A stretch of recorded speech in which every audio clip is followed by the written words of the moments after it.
तो अगर पाकिस्तान से बात होगी तो सिर्फ और सिर्फ आतंकवाद और पीओके पर ही होगी। पीओके आने वाला है। पीएम मोदी और विदेश मंत्रालय की तरफ से जो मैसेज दिया गया है पीओके को लेकर, आइए वो अब हम आपको बताते हैं।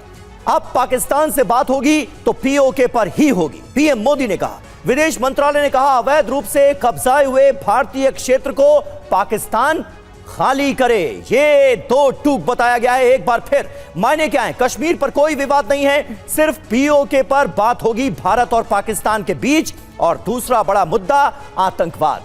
यही दो मुद्दे और कोई मुद्दा नहीं। मायने पीओके की वापसी होनी चाहिए। ये द्विपक्षीय मसला है, ये भारत और पाकिस्तान के बीच का मसला है।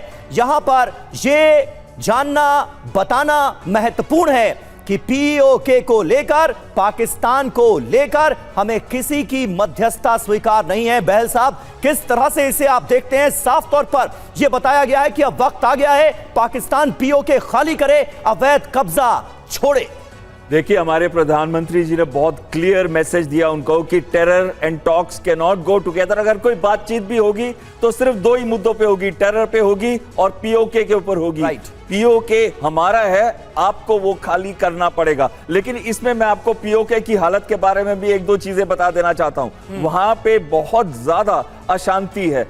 कई दिनों से और कई महीनों से वहां पे स्ट्राइक्स चल रही हैं। गेहूं के ऊपर स्ट्राइक हुई, उसके बाद स्ट्राइक हुई पावर के ऊपर। 127 हाइड्रो इलेक्ट्रिक प्रोजेक्ट्स हैं पीओके के अंदर, और साथ में चीन का सीपेक कॉरिडोर वहीं से जाता है और सीपेक प्रोजेक्ट भी वहीं है। लेकिन उनको फिर भी कई जगह है, जैसे हुमा एरिया या हुंसा वैली, वहां पे 3 से 4 घंटे भी इलेक्ट्रिसिटी या बिजली नहीं रहती। तो उनके लोगों को लगता है कि उनको एक स्टेप ब्रदरली ट्रीटमेंट दी गई है आजादी के बाद से। That is 1947 for Pakistan and India. ये तो पाकिस्तान ने हत्याया था। उनके रजाकर्स उनकी आर्मी के साथ जब तक आए और जो हमारी सिख रेजिमेंट ने वहां पे लैंड किया, उसके बाद से ही वो शुरू हुआ कि हमने उनको धक्का देना और वहां से निकालना शुरू किया। ये पाकिस्तान ऑक्यूपाइड कश्मीर का एरिया एक्चुअली हमारा है।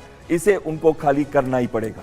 बिल्कुल, इसे पाकिस्तान को खाली करना ही पड़ेगा। यह सीधे तौर पर मैसेज दे दिया गया है कि पाकिस्तान पीओके खाली करे। पीओके की वापसी को भारत में समय समय पर लेकर इसे मांग उठती रही। कौन भूल सकता है गृह मंत्री अमित शाह का वो बयान, जिसमें उन्होंने पीओके को लेकर बहुत स्ट्रॉन्ग स्टेटमेंट दिया था। कहा था जान दे देंगे इसके लिए। पीओके पर भारत की ललकार। अमित शाह गृह मंत्री, पीओके जल्द भारत का हिस्सा होगा, 2 जनवरी 2025 का उनका बयान। रक्षा मंत्री राजनाथ सिंह ने कहा पीओके के लोग खुद भारत में विलय करने की मांग करेंगे।